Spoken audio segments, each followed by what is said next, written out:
전하고 예수께서 즉시 제자들을 재촉하사 자기가 무리를 보내는 동안에 배를 타고 앞서 건너편으로 가게 하시고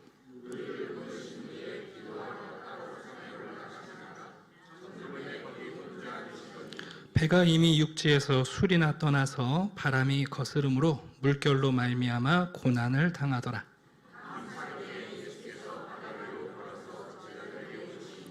제자들이 그가 바다 위로 걸어오심을 보고 놀라 유령이라 하며 무서워하여 소리 지르거늘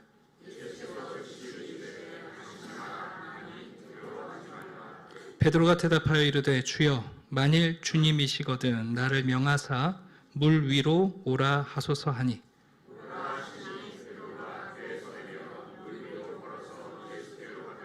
바람을 보고 무서워 빠져가는지라 소리질러 이르되 주여 나를 구원하소서 하니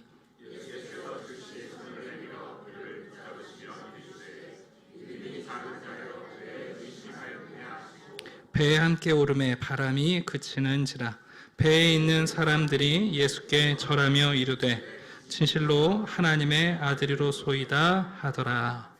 아멘. 우리는 지난주에 빵 5개, 물고기 2마리로 여자는 물론이고 아이와 장정 5,000명을 먹이는 빈들의 잔치 이야기를 함께 들었습니다. 오병이어 기적은 그리스도인들의 소명을 가리켜 줍니다.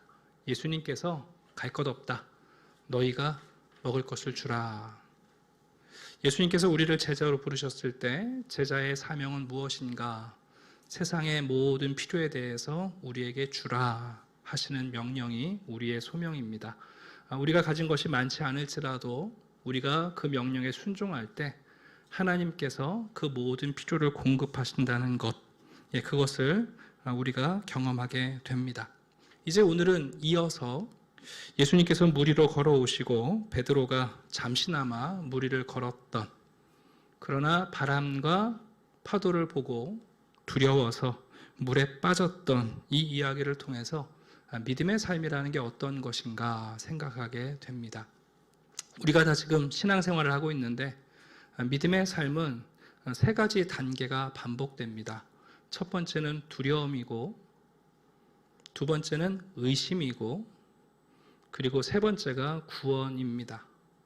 여러분, 예수를 믿지 않는 사람도 그렇지만 예수를 믿는 우리도 똑같이 인생을 살다 보면 두려움을 만납니다. 혹시 두려움이 없으신 분 계십니까? 네. 없었던 두려움도 어느 순간 벌떡벌떡 일어나서 우리를 마주합니다. 근데 그 두려움의 내용이 우리를 찾아올 때 그때 우리 안에 의심이 생기는 거죠. 과연 하나님이 나를 구원하실 수 있을 것인가? 예수님께서 나와 함께 하시는가 하는 의심이 듭니다. 그러나 믿음의 여정은 마지막에 결국 오늘 본문에 나온 것처럼 베드로가 물에 빠져가면서도 주여 나를 구원하소서 우리로 하여금 외치게 하시고 또 예수님의 손이 우리를 붙잡아 건져 주십니다. 그게 여러분 믿음의 삶의 반복입니다.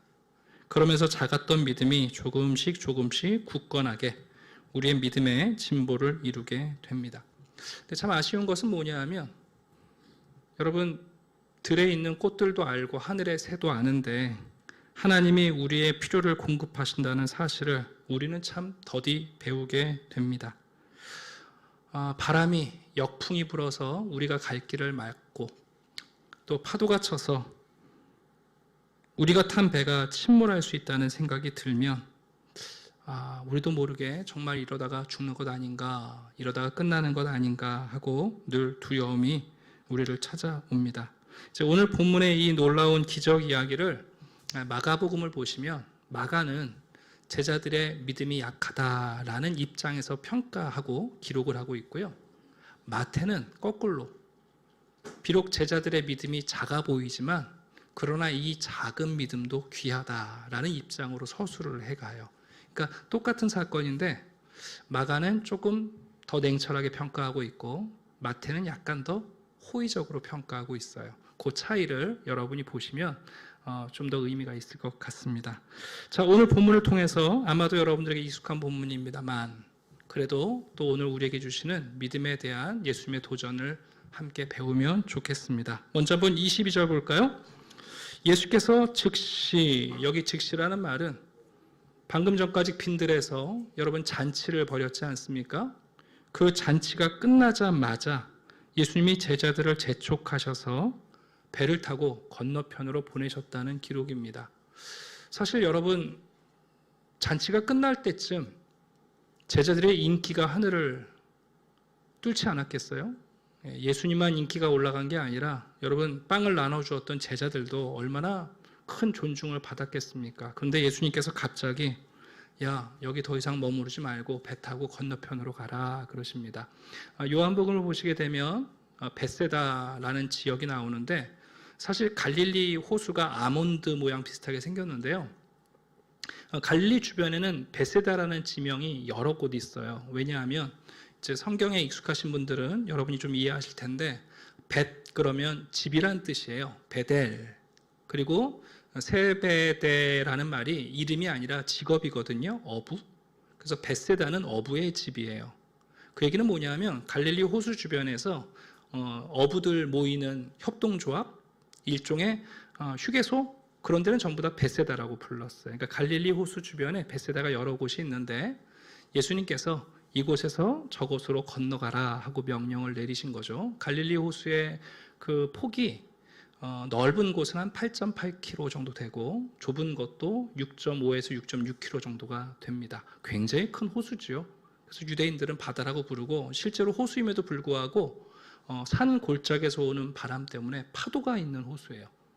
심지어 갈릴리 호수는 심하면 2m가 넘는 파도가 칩니다. 그러니까 호수는 호수지만 실제로 바다라고 불러도 충분히 부를 만한 호수입니다. 자, 예수님께서 건너편으로 가라 그러시고, 그리고 예수님은 무리들을 해산시키시고 홀로 산으로 기도하러 올라가십니다. 여러분들과 첫 번째 나누고 싶은 말씀은, 왜 예수님께서 무리들을 해산시키시고 제자들은 호수 건너편으로 보내시고 본인은 홀로 산으로 가시는가 하는 겁니다. 요한복음 6장을 보게 되면 그 배경이 나오는데, 빈들에서 만족스럽게 먹었던 무리, 군중들이 여러분 예수님에 대해서 이런 생각을 합니다. 야, 이분을 우리의 왕으로 삼으면 좋겠다. 일 안 해도 배 터지게 먹고 살 수 있다. 매우 원초적인 생각이잖아요. 근데 여러분, 사람들이 그런 원초적인 생각을 행동으로 옮기는 거 아시죠? 근데 그 유치한 생각을 실제로 여러분 행동으로 옮기지 않습니까? 그래서 요한복음 6장에 보면 정말 군중들이 예수님을 여러분 왕으로 세우려고 하는 거예요. 군중들이 그 일을 처음 한 게 아니라 마태복음 4장을 보면 이미 사단이 예수님께 절 한번 하면 내가 세상의 왕으로 만들어줄게 제안했던 적이 있어요. 마귀의 제안도 거절하셨지만 예수님은 사람들의 제안도 거절하십니다. 그래서 무리를 해산시키시고 예수님은 오히려 산으로 홀로 예수님을 만나러 가십니다. 여러분, 예수님의 이 발걸음을 잘 이해하시겠어요? 나를 왕으로 삼아주겠다는 사람들은 떠나시고 나에게 십자가를 지게 하시려는 하나님께는 더 나아가시는 모습 아닙니까?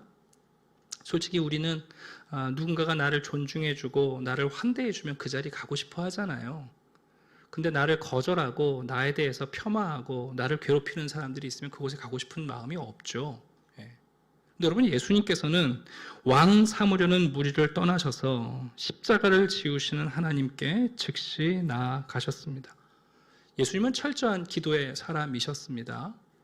만약 우리가 예수님을 닮기를 원한다면 무리를 걷는 연습을 먼저 할 것이 아니라 여러분, 예수님처럼 하나님께 나아가 기도하는 이 교제를 먼저 배우는 것이 필요할 겁니다. 오늘 주보 안에 예수님의 기도에 대한 글을 넣어드렸습니다. 꼭 읽어보시고 여러분들도 예수님의 기도를 먼저 담는 분들이 되셨으면 좋겠습니다. 여러분, 살아가시다가 거절감이 크고 사람들이 나에 대해서 오해가 많으면 많을수록 우리는 더더욱 하나님께 나아가 기도해야 합니다. 일이 잘 안 풀리고 얽히고 설키고 도무지 실마리가 보이지 않을 때, 사람들이 다 나를 거절하고 어디 있을 곳이 없을 때조차 여러분, 우리는 더욱 하나님께 나아가 더 자주, 더 오랫동안 기도할 필요가 있습니다. 그것도 의지적으로. 오늘 본문을 보시게 되면 예수님께서 제자들을 보내신 것이 한 오후 6시쯤 됐을 겁니다. 그리고 다시 제자들을 만나러 무리로 걸어가신 그 시간이 밤 사경인데 새벽 3시에서 6시쯤입니다. 그러면 그 얘기는 무슨 얘기인가? 예수님께서 여러분 적어도 9시간 정도를 기도하셨다는 뜻입니다. 여러분, 기도는 질도 중요하지만 양이 필요 없는 건 아닙니다. 네. 기도에는 질도 필요하고 양도 필요합니다. 예수님을 닮기를 원하신다면 우리의 첫 번째 목표가 바로 예수님의 기도이어야 합니다. 기도에 전념할 때 여러분 그 기도의 습관이 영성이 되고 영성이 능력이 됩니다. 죄송합니다만 기도를 어떻게 하느냐가 우리의 실력을 보여주지는 않습니다. 그러나 하나님과 자주 오랫동안 만나는 사람들은 그분들의 삶의 현장에서 어떤 모습으로 열매 맺는지를 보게 됩니다. 여러분, 기도를 하는 그 순간이 우리를 바꾸는 것이 아니라 하나님과 자주 오랫동안 만난 사람들은 일상 속에서 그들의 판단과 생각과 결정이 찰나인 것 같지만 여러분 다른 열매를 맺게 됩니다. 그래서 기도하는 사람이 선택하는 것과 기도하지 않는 사람들의 선택이 다른 겁니다. 기도는 그 자리에서 승부를 보는 것이 아니라 하나님과의 깊은 교제를 통해서 여러분 우리가 순간순간 어떻게 살아가야 될지가 결정됩니다. 오늘 예수님께서 무리를 걷기 이전에 오히려 하나님께 나아가 긴 시간 기도하셨다는 사실을 우리가 기억하고 여러분의 일상 속에서도 환대가 아니라 오히려 거절감, 일이 잘 풀리는 것이 아니라 오해가 쌓여갈 때 더욱 자주 그리고 오래 하나님께 나아가는 분들이 되셨으면 좋겠습니다. 자, 24절 보니까 여러분 제자들이 예수님의 명령에 순종하지 않습니까? 네, 가라니까 제자들이 또 배를 타고 건너편으로 갑니다. 배가 이미 육지에서 수리나 떨어졌습니다. 요한복음 6장 19절을 보시게 되면 이 수리가 얼마쯤 되는가 10열이라고 되어 있습니다. 계산해 보면 한 5.5km 정도 됩니다. 아까 갈릴리 호수의 반지름 6.6에서 8.8이니까 여러분 거의 절반 넘어서 한 1, 2km만 더 가면 목적지에 도착하는 거 아니에요? 근데 여러분 보통 갈릴리를 건너가는데 이렇게 오랜 시간이 걸리지 않는데 저녁 6시부터 새벽 3, 4시까지 지금 노를 젓고 있는 거거든요. 왜 그런 일이 벌어지는가 보니까 24절에 그 원인을 말합니다. 바람이 거스름으로, 역풍입니다. 여러분 배가 녹아 있다고 앞으로 가는 게 아니라 역풍을 만나면 전진을 못합니다. 한번 여러분 생각해 보십시오. 배 안에서 물 위에서 아무리 노를 저어도 여러분 역풍이 세면 전진이 안 되는 겁니다. 그러니까 저 건너편이 보이는데 아무리 노를 저어도 여러분 목적지에 도달하지 못하는 거죠. 그래도 여러분 제자들이 야 그냥 우리 맞바람 맞지 말고 돌아가자 그러지 않고 예수님의 명령에 순종하며 열심히 노를 젓고 있습니다. 근데 역풍도 힘든데 여러분 그 다음에 보니까 갑자기 물결이 일어나죠. 여러분 파도가 쳤습니다. 바람도 힘든데 여러분 파도가 치니 곧 배가 침몰할 위기에 있습니다. 그때 새벽 3시에서 6시니까 아침이 살짝 여명이 밝아오는지 모르겠어요. 그때 무리로 누군가가 여러분 오는 것이 보였어요. 제자들이 놀래가지고 유령이다 하고 소리를 지릅니다. 그러니까 이 상황을 좀 우리가 이해해 볼 필요가 있는데 여러분 간밤에 어제 제자들이 뭘 했냐면 하루 종일 여러분 사람들 먹을 거 나눠줬거든요. 여러분이 한번 생각해 보세요. 내가 음식을 나눠줄 때 빵이 늘어나는 기적도 재미있겠지만 장정만 5천 명이니까 2만 명한테 여러분 서빙을 했다고 생각해 보십시오. 제가 식당집 아들이라 아는데 이거 죽을 맛입니다. 이거 어마어마한 여러분 체력 소모 아니겠어요? 네. 더군다나 그 지친 상태로 여러분 지금 밤이 새도록 한숨도 못 자고 노를 젓고 있습니다. 맞바람을 맞아가면서 파도가 치니까 온 몸이 물에 젖었을 것이고 여러분 밤에 얼마나 추웠겠습니까? 그 어둡고 침침하고 물에 온통 젖어서 여러분 추위에 떨면서 노를 포기하지 않고 젖고 있는데, 여러분 저 파도 어디에선가 사람 같은 것이 나타날 때 여러분 제자들이 그런 생각을 했을 것 같지 않으세요? 야, 저거 갈릴리에서 죽은 귀신인가 보다. 야, 우리도 귀신이 보이는 거 보니까 우리도 곧 죽겠다. 아마 그런 생각했을 거예요. 예수님께서 자기를 유령이라고 오인했다고 해서 제자들 책망하시지 않습니다. 여러분, 네. 소리를 지를 때 예수님께서 답변하시죠. 안심하라. 내니 두려워하지 말라. 이 첫 번째 안심하라라는 말은 용기를 내라, 그런 뜻입니다. 겁먹고 두려운 사람들에게 용기를 내라 하는 말이고, 이 내니라는 말은 모세가 하나님을 만났을 때 호렙산에서 하나님이 자기 자신을 계시해 주셨던 나는 스스로 있는 자다라는 그 표현의 헬라식 표현입니다.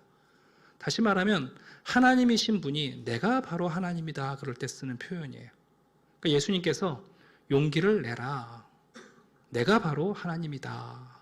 그리고 두려워하지 말라 하시며 자기의 정체를 보여주십니다. 베드로가 그제서야 예수님이신 걸 알아봤죠. 주님이시거든. 근데 여러분 여기서 베드로의 작은 믿음이 움돋기 시작해요.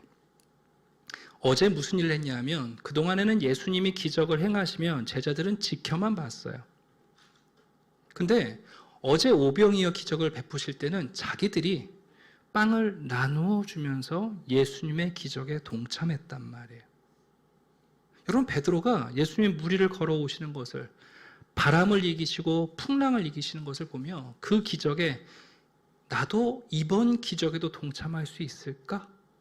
그 믿음이 여러분 찾아온 거예요. 그래서 베드로가 주님께 말하죠.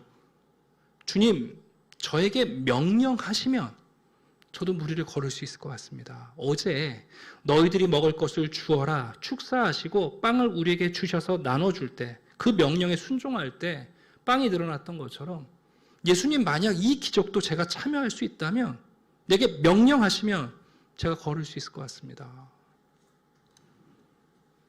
예수님께서 오라. 여러분 베드로가 배에서 내려서 물 위로 걷습니다. 그런데 배 안에도 그런데 배 밖으로 나가니까 바람이 더 세고 여러분 파도는 더 높은 것 같아요.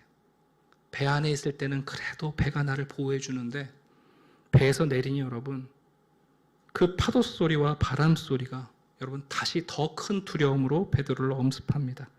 30절을 보니까 아마 베드로가 몇 걸음 못 걸었던 것 같아요. 마태가 예수님이 무리를 걸으실 때는 바다 위를 걸으셨다 그러고 베드로가 걸은 것은 물 위를 걸었다 그랬어요. 그러니까 아마 한 걸음, 두 걸음 못 걸었을 것 같아요. 무서워서 여러분 두려움과 의심, 그 순간 몸이 물에 빠져들어갑니다. 여러분 베드로가 소리를 지릅니다. 사람 살려 그러지 않고 중요한 것은 그제서라도 주님을 보며 주여 나를 구원하소서 하고 외친 거 아니에요? 여러분 31절 보십시오. 예수님께서 즉시 손을 내밀어 베세다 빈들에서 즉시 제자들을 보내시며 건너편으로 가라 명령하셨던 주님께서 여러분 물에 빠져 죽을 것 같은 베드로를 즉시 붙잡아 일으키십니다. 그리고 말씀하시죠. 믿음이 작은 자여. 마가복음을 보면 이전에 예수님께서 주무실 때 풍랑 만나서 제자들이 깨운 적이 있잖아요. 그때는 예수님이 일어나셔서 제자들에게 믿음이 없는 자들아 그러셨다고요. 근데 여러분 오늘 본문에서는 약간 그래도 여러분 많이 전진한 거예요. 믿음이 적은 자여 왜 의심하였느냐 하시고는 베드로와 함께 배에 오르십니다. 여러분 베드로가 믿음이 있어서가 아니라 제자들이 믿음이 있어서가 아니라 예수님이 배에 오르시자마자 바람이 그치고 여러분 풍랑이 잔잔해집니다. 제자들이 놀랐습니다. 그래서 예수님께 절을 하는데 단순히 감사나 예의범절의 절이 아니라 여러분 이건 하나님께 드리는 경배를 드렸다는 말입니다.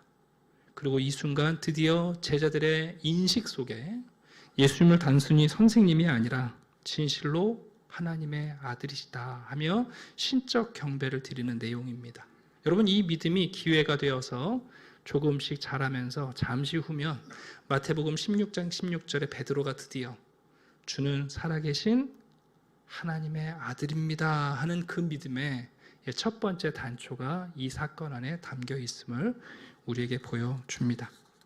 여러분, 이 사건을 통해서 우리가 몇 가지 생각해 볼 것이 있습니다. 첫 번째는 뭐냐 하면, 우리가 예수의 제자로 신앙인으로 살아가고자 할 때 늘 순풍을 만나면 좋겠는데 우리도 역풍을 늘 만나는 겁니다. 솔직히 물어보면 여러분, 순풍이 더 많은 것 같아요? 역풍이 더 많은 것 같아요? 네, 아마 99번은 다 역풍이라고 얘기하실 겁니다. 여러분, 예수님이 우리에게 사랑하라 그러셨을 때 내 안에 사랑의 마음이 솟아나오고 사랑으로 하고 말씀하신 대상이 되게 사랑스럽고, 또 내가 그에게 사랑을 했을 때 상대방이 나에게 사랑으로 응대해주면 뭐 사랑하는 게 뭐 이렇게 어렵겠어요. 그죠? 내 안에서 사랑이 솟아나오고 사랑하라고 말씀하신 대상이 너무 사랑스럽고, 또 내가 사랑을 베풀면 그 사람도 나에게 사랑을 베풀어주면 뭐 사랑 못할 게 뭐 있겠습니까? 그런데 사랑하러 가시는데 내가 사랑할 기분이 아니죠. 사랑하라고 붙여주신 대상을 보니까 미워해도 이게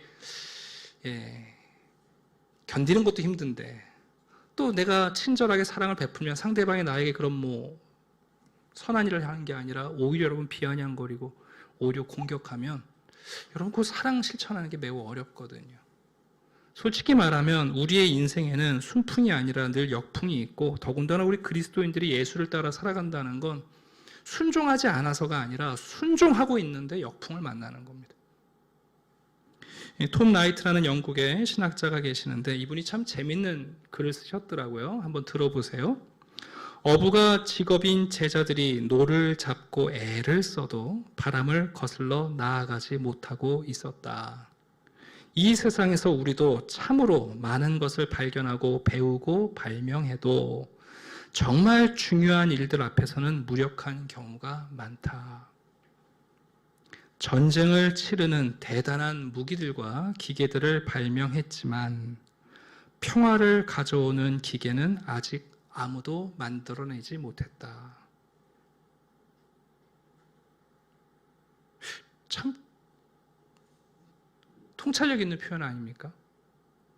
우리가 여러분 전쟁을 위한 얼마나 많은 무기를 만들어요? 핵무기, 수소폭탄, 중성자, 요즘은 드론의 무기를 띄우는 시대 아닙니까? 그런데 아무도 평화를 가져오는 기계를 만들어내지 못했다.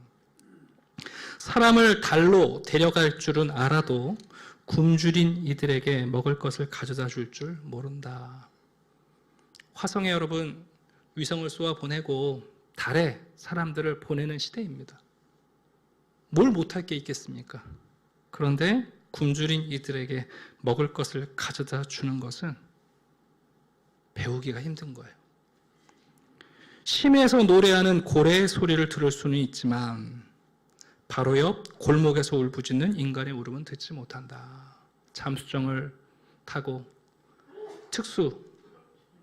여러분 수경이나 또 잠수복을 입고 고래의 길을 찾아서 고래의 심장 소리와 고래의 소리를 녹음하잖아요.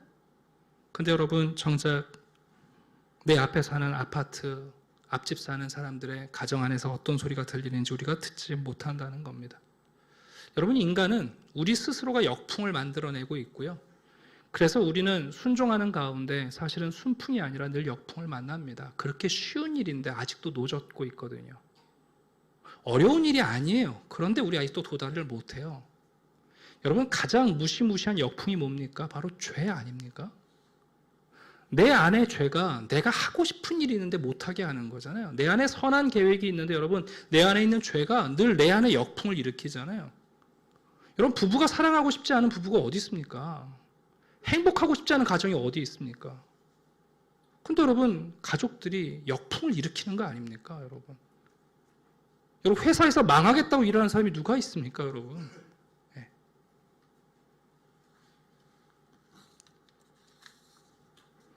더군다나 여러분, 역풍이 불어도 그래도 힘겹게 노를 젓지만 진짜 무서운 건 파도 아닙니까, 여러분? 파도가 치면 거대한 배들도 여러분 침몰합니다. 심지어 항공모함도 여러분 태풍 일고 파도가 치면 절대 나가지 않습니다. 하물며 우리 같은 작은 인생들이 어떻게 여러분 그런 파도를 견딜 수 있겠습니까? 여러분, 중요한 것은 예수님께서 우리가 마주하는 역풍과 파도를 모르지 않는다는 겁니다. 우리의 믿음이 비틀거리고 우리가 의심이 생기고 우리의 신앙이 흔들릴 때, 그때 여러분, 예수님은 정말 그 물 위로, 그 파도 위로, 그 바람을 거스르며 우리에게 다가오십니다. F.B. 마이어라는 목사님이 계시는데요, 성경의 인물에 대한 가장 탁월한 설교를 하시는 분이세요.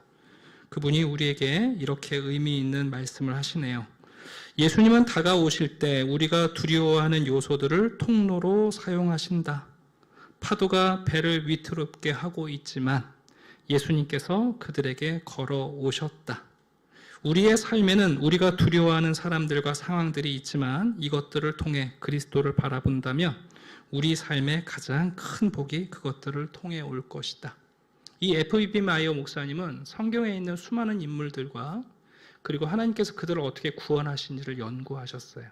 근데 재밌는 게 뭐냐면 하나님은 신기하게 그들이 만나고 있는 역풍과 파도를 통해서 오신다는 거예요.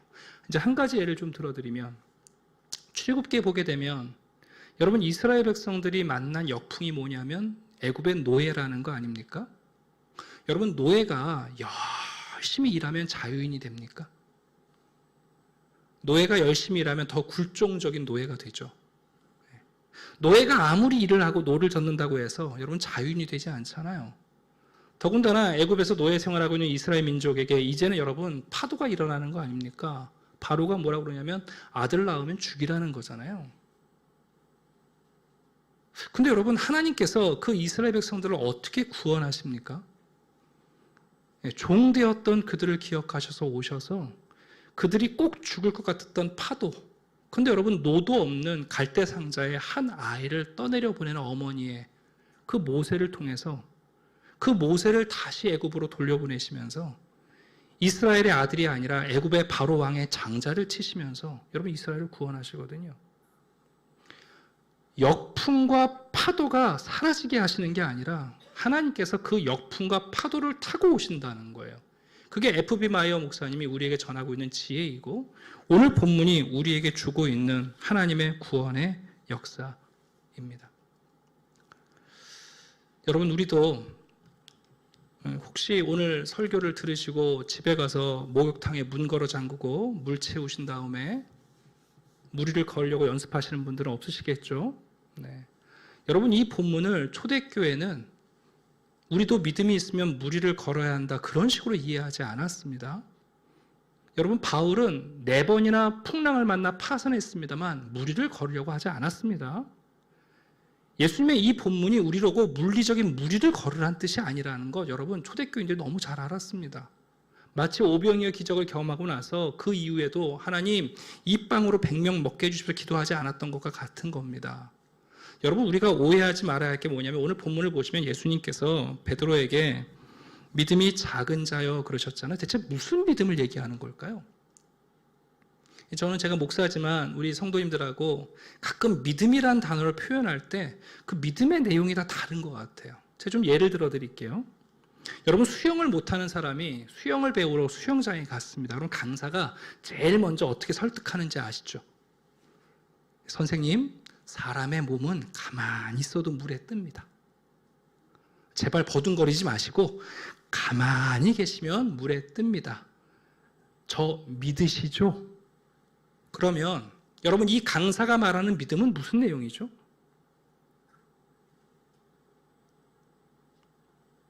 수영을 못하는 사람이 수영장에 가서 수영 강사가 수영을 가리킬 때 자, 물에 뜹니다. 저 믿으시죠?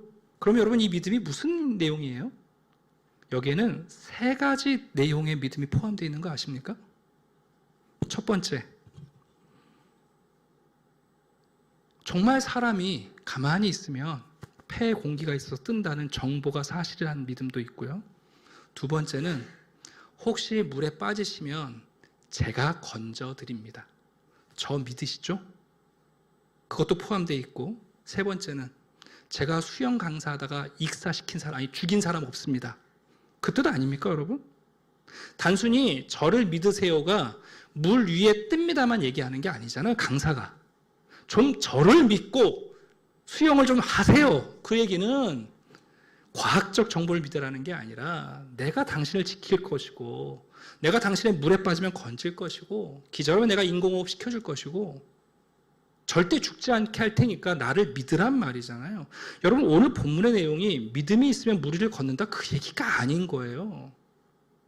베드로가 놓친 믿음은 뭐냐면 예수님을 바라보는 게 아니라 파도 소리와 여러분 바람 소리가 더 크게 들려서 두려운 거 아니에요.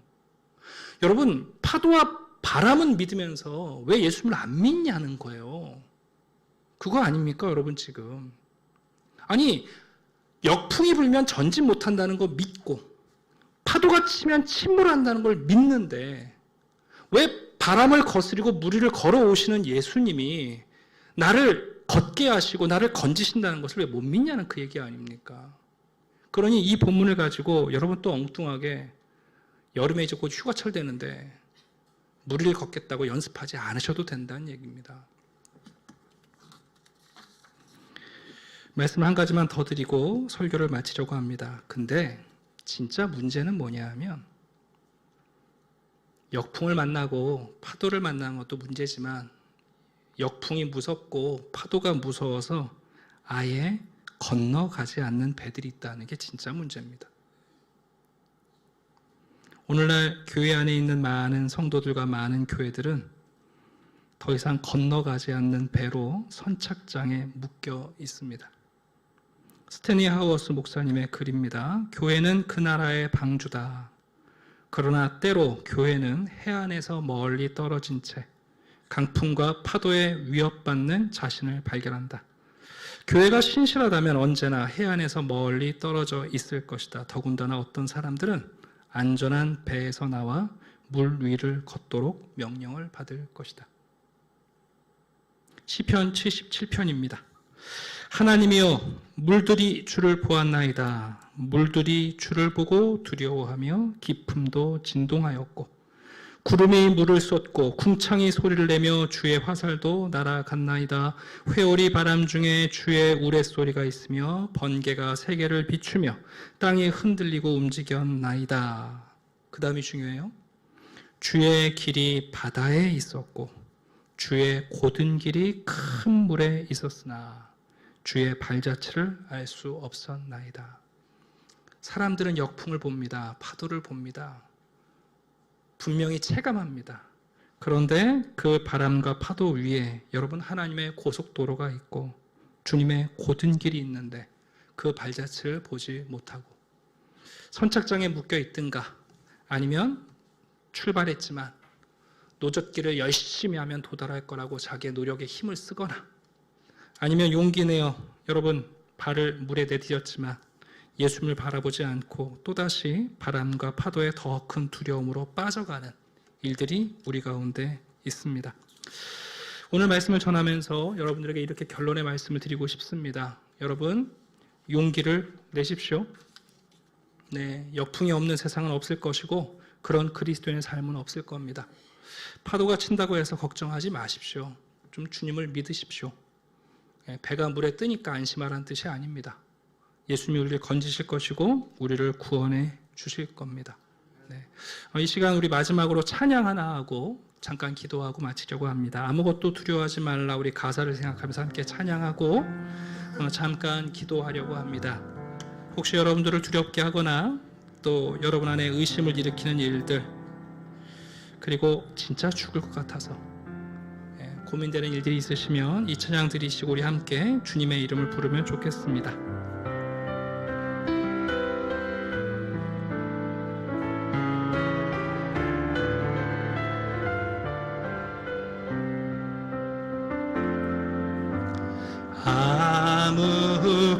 아무것도 두려워 말라.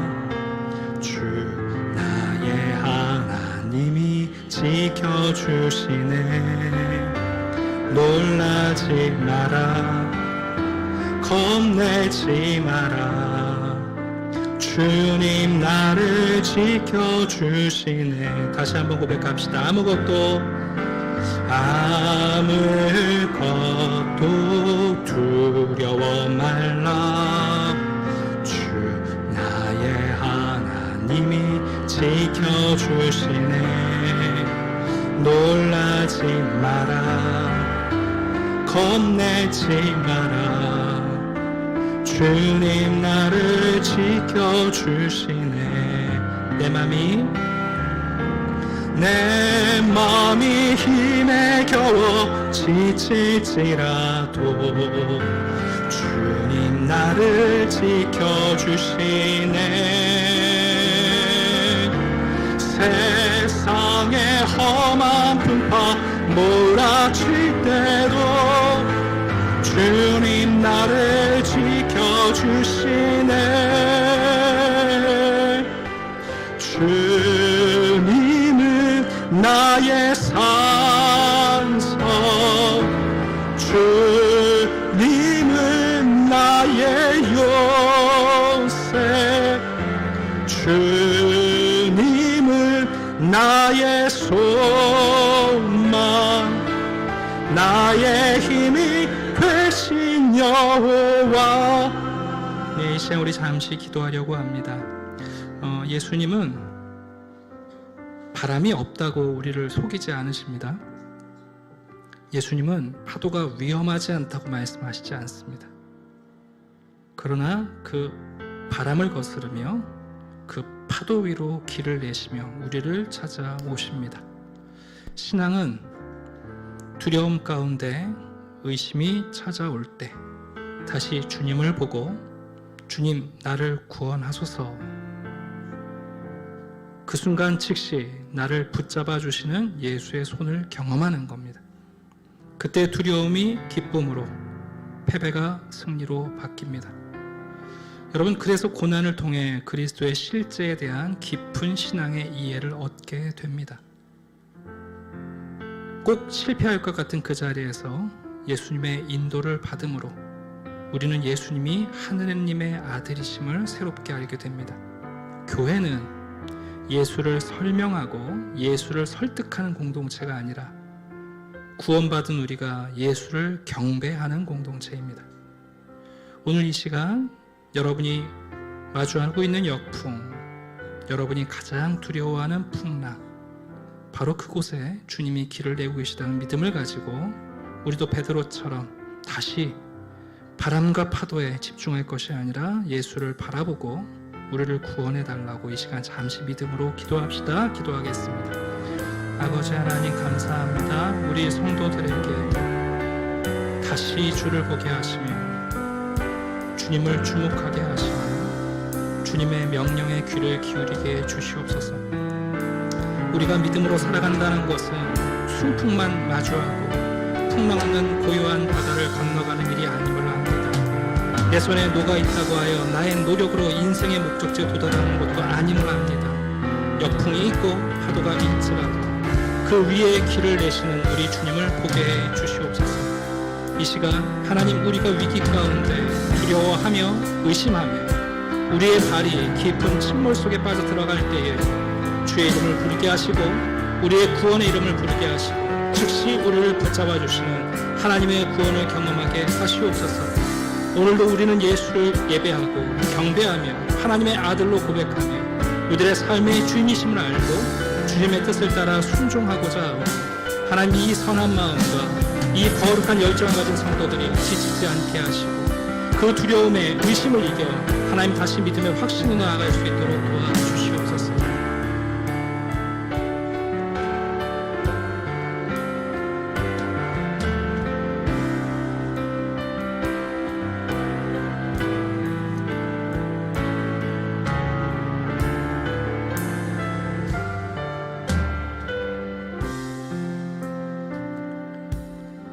아버지 하나님 감사합니다. 인생의 가장 무서운 역풍인 죄, 인생의 가장 분명한 파도인 죽음, 우리 주 예수 그리스도께서 죄를 이기시고 죽음을 이기시고 그 외에 길을 내시며 우리를 구원하시는 구원의 주가 되시니 감사합니다. 죄와 사망을 이기실 뿐 아니라 우리의 인생의 역풍과 우리가 마주하는 풍랑 속에 우리는 두렵고 의심이 들 때 주의 이름을 부르게 하시고 구원의 이름인 예수 그리스도가 즉시 우리를 건지시는 하나님 참된 구원의 경험을 행하며 예수 앞에 경배하고 하나님께 영광을 돌리는 제자의 길을 포기하지 않게 도와주시옵소서. 우리의 노가 더 이상 무의미하고 우리의 힘이 한계에 도달했을 때에 주를 부르는 백성들이 되게 하시고 반드시 주를 만나 구원을 얻고 하나님의 영광에 도달하는 성도들이 되게 해 주시옵소서. 감사드리며 예수 그리스도의 이름으로 기도드립니다. 아멘.